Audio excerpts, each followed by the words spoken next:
In this video, I'm going to show you how to change dimension text size in AutoCAD 2026. Start by selecting a dimension to identify the dimension style currently being used.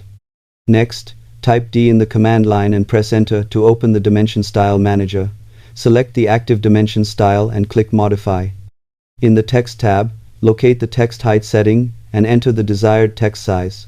Click OK, then close to apply the changes to your dimensions. If the text appears too large or too small, simply return to the style settings and adjust the value until it suits your drawing scale. Using the correct text height improves readability and ensures your drawings look professional when viewed or printed. Consistent dimension styles also help maintain a clean and standardized appearance across all project sheets.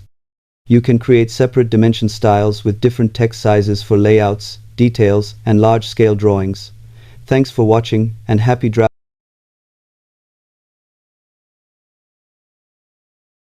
in AutoCAD.